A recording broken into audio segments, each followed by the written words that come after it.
Hey everybody, thank you for joining me today. I hope you have a minute to go over this beautiful replica of this Yong sword, which is a Jiànfa. It's a beautiful piece. Let's take a look at it. Alright sword friends, let us unbox this wonderful Jiànfa sword here. This is what it came in, the simple box here made of light wood. Has a gold and black ornateness to it.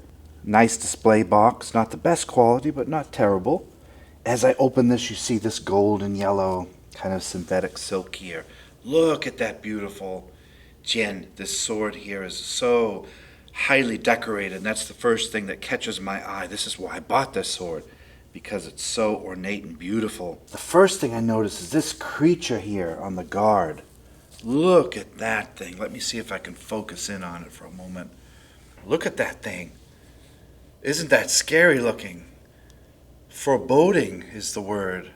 Beautiful. Look at those glass, kind of dead doll eyes there. Quint would like that from Jaws, wouldn't he? Really kind of scary looking. Lifeless eyes. Black eyes, like a doll's eye. When he comes at you, doesn't seem to be living until he bites you. I believe this is a mythical celestial Tibetan snow lion. As far as I know, I'm not an expert on any of these things. Think of snow lions as like the unicorns of Tibet. Obviously they didn't exist, but these are in a lot of lore of China and Tibet. These were like tulku guardian dogs who were said to be the protectors of Shakyamuni Buddha.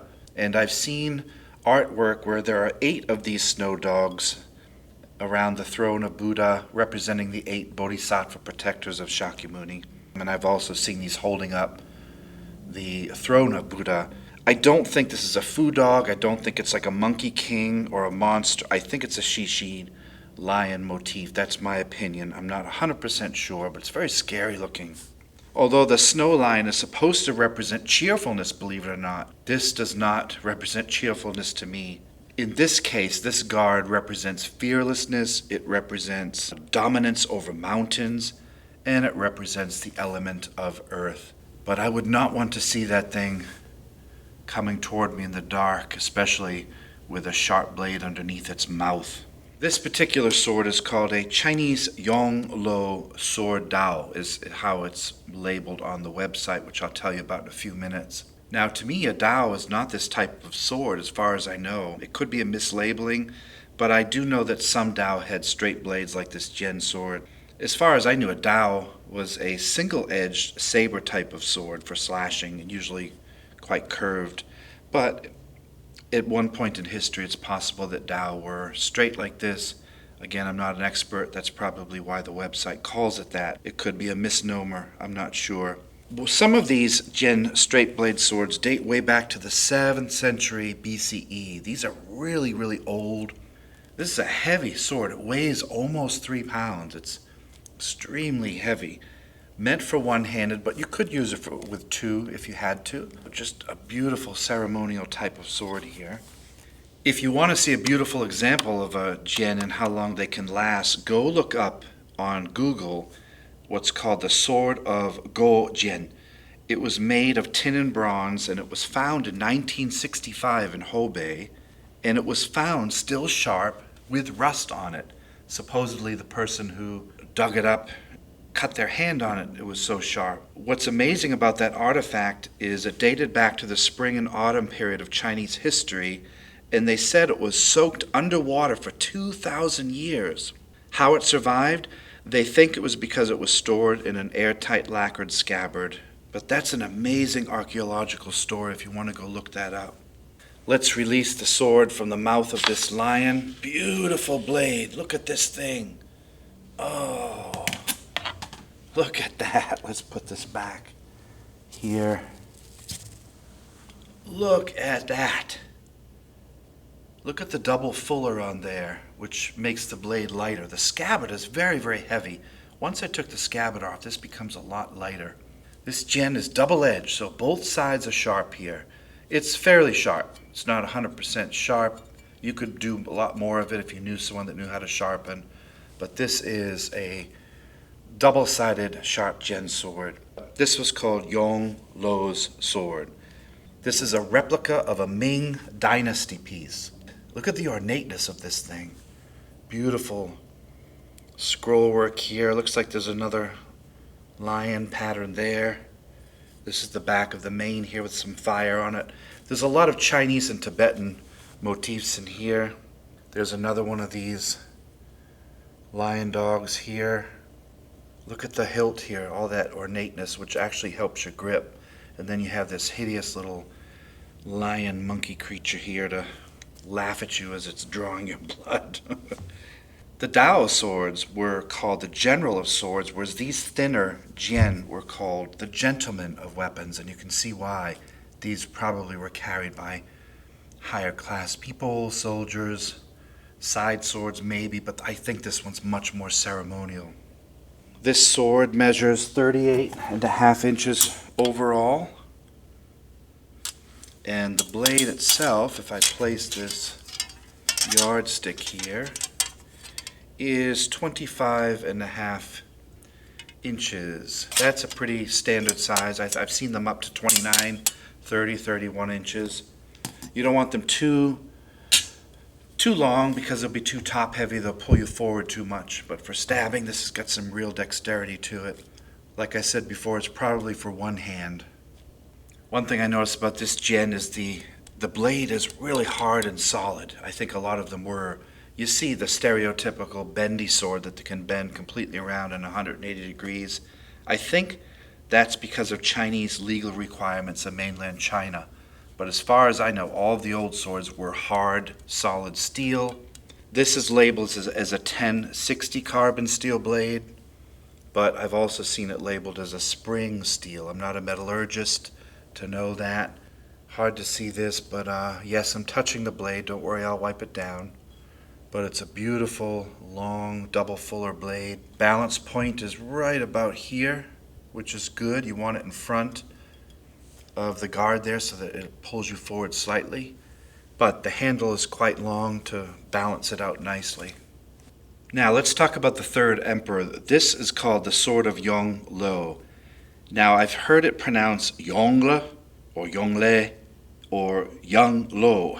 I'm just going to say Yong Lo, and I don't know if that's correct. He was the third emperor in the Ming Dynasty. That's a long time ago, and he took the throne at age 42, and he ruled China for 22 years. He commissioned this sword. He died in 1424. I think that particular emperor was best known for moving the capital of China from Nanjing to Beijing. You can go Google about Yonglo. He's an interesting character, as most of them were back then. The reason this sword has such Tibetan decorations, from what I know, is the emperor could have been a student of a Tibetan Rinpoche, and Yonglo had swords forged by his finest smiths back then, and he would have good relations with several different religions, and he would give these swords as gifts to people. Hence why you have the snow lion and the Tibetan motifs and the vajra and things like that on the scabbard. As far as I know, this would have been a ceremonial sword as a representation, as a gift from Yongla to whoever he was studying with at the time. I don't think he was Buddhist. I think he would have been studying the popular religion of China at the time, but I think he respected all of the different areas and religions, and that's why he would give gifts like this beautiful representational ceremonial sword to different Rinpoche, Tulku, and different teachers that he thought were important to keeping the peace back then. This particular replica is made by and manufactured by a company called TopQuest. TopQuest is located in Chino, California. And again, they call this 75 millimeter spring steel. And they call this part of the Genbu line of steel blades they call the Dao here. As you can see on this gorgeous scabbard, it has extensive zinc metal detail with leather inlay. This is all black leather in here. Look at all that ornateness with these bands of zinc here, and then it continues down the long and very heavy scabbard. Here's the end. That looks like some sort of naga snake or dragon there. I don't know if that will focus or not. Look at this thing. Look how beautiful it is. And then you have these vajra, like dorje here, and it goes up into these scroll works of these two dragons. Hard to see, I'm sorry. See if we can focus it better. It's just beautiful, this saya, and very, very heavy. This in itself could be a weapon. It even has two of these holders here if you wanted to put a rope to display it on the wall. Perhaps then they were on horses, I don't know, but look at how beautiful that is. And the scabbard is, this koiguchi, which you call in Japanese, is this two-sided opening here for the double-bladed sword of the Jian. I think that the handle is made of what they call a wenge. A wenge, I think it's pronounced wenge, is a dark wood, which is a tropical timber from Central Africa. That's beautiful there.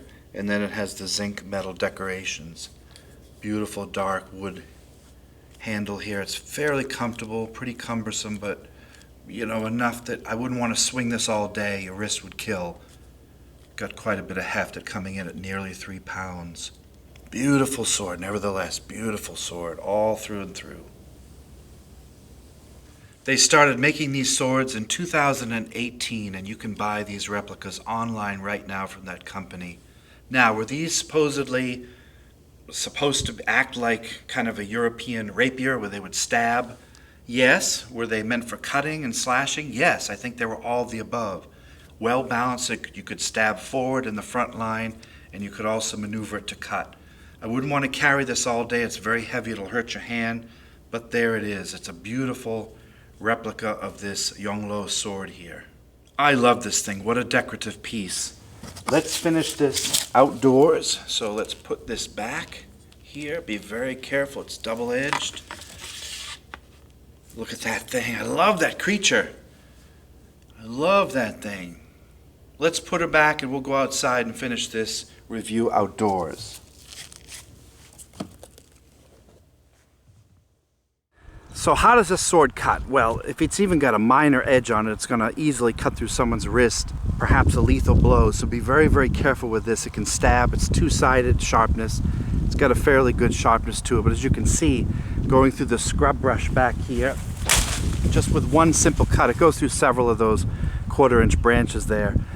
It's a sword. It'll poke you. It'll hurt you. So be very, very careful while putting it back in the saya that you don't hurt yourself. It's quite sharp. So what do I think of Yonglo's sword? It's nice. It's nice. I don't mind it for the price point. If I was going into battle, I would certainly want the one that was probably $700 or $800 for the perhaps differential tempered blade, or the one that's at least folded. But that's not bad. For mass manufacturing, this is a nice sword. Very ornate, well worth hanging in your office or your home. It's gonna scare the bejesus out of the neighbor's kids with that lion dog there. Really a cool sword. For the price point, how can you go wrong? Thanks for watching this quick review, everybody. I really enjoy this sword. I'm not a Chinese sword expert by any means, but it was fun to go over a couple of the historical details of this beautiful Jian here. We'll see you guys soon. Thanks for watching. Make sure you like and subscribe to our channel. We're going to do a bunch more giveaways coming soon. Thanks for watching.